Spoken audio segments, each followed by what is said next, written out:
It's Big Al, Scott John, and we are joined by movie royalty podcaster, and I think you were one of the first podcasts I've ever listened to with Get This. He's radio superstar, the one, the only, Mr. Tony Martin. I don't think we've got a round of applause sound effect. That will do.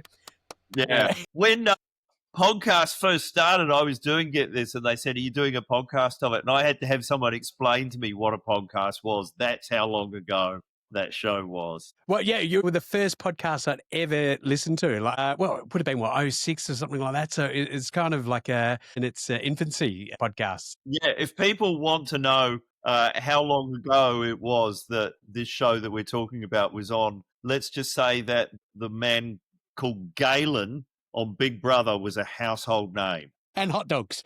Yeah. Late. So I was just having a look at a video that you've put up on your From the Hideout channel, which is a visit to an exhibition in Melbourne. I don't know if it's still open, of something called Videoland, which is a recreation of an old-fashioned video shop, which is amazing. Yeah. Can you tell us about that? Yeah. Oh, it's great. Well, it's in the middle of Melbourne in a place called the Immigration Museum, which I like to say is Andrew Bolt's least favourite building. But it's a series of art exhibits where the artist is invited to create an environment that will inspire joy. And they're all different. And one of them is just simply a precise recreation of a video shop from about, I guess, the turn of the century. And it's so detailed that he's even got, like, you know, the right amount of dust on the top of the VHS titles, the boxes, you know, everything is torn correctly and faded correctly and scuffed correctly, like all the detail. It's quite, it's like you've stepped into a time machine. Yeah, I recommend going there if it's still on. Take your laminated card. Does he have all videos of Delirious and Raw have been stolen, so they're not available? It's a very true, realistic video store. Big Al worked in a Blockbuster.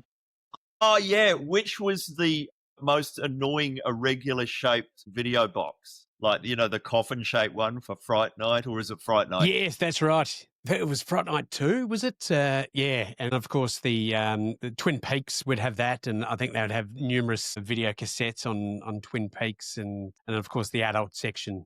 We didn't have hand sanitizers back then. You just have to pick them up with tongs as soon as someone returns them. Yeah, right. Yeah, we literally had a pair of tongs behind the counter. That's the one thing they didn't have at Videoland, this art exhibit. They didn't have the porno section down the back with, you know, Electric Blue volume 14 or whatever it was.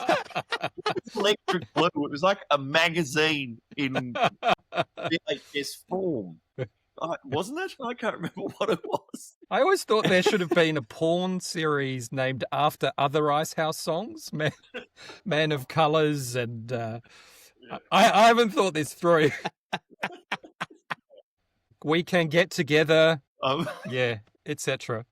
So Movieland, because we had Video Easy was the one near us, and not many people seem to remember this. People think I'm making this up when I say it, but at a lot of the Video Easies, the parking spaces in the car park were like labelled for celebrities. Like you could park in the space for Demi Moore. Yeah. It was always people, Steven Seagal. It was always people from the mid-90s parking their space.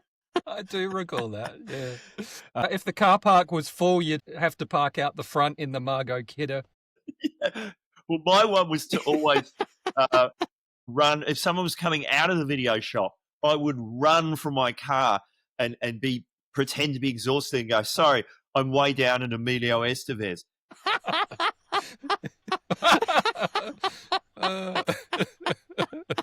That is fantastic. So it annoy you these days that on Netflix you can always watch what you want to watch. Like nobody goes in to watch K-pop Demon Hunters and it says I'm out. You'll have to watch Unfrosted. That's right, the piece of cardboard. Is that what you had at your video shop, Al? It was like a slip of cardboard, like a bookmark down inside the plastic cover saying, "Sorry, I'm out." Remember that? Yeah, I think the worst thing about as an adult now, we used to send people to Bake Off, so we literally credit listed them for 5 years of their life. Like there's people that wouldn't be able to get loans and home loans because they didn't return a video on time. Yeah. Like it's great. Imagine not being able to buy a house because you once didn't return Problem Child 2.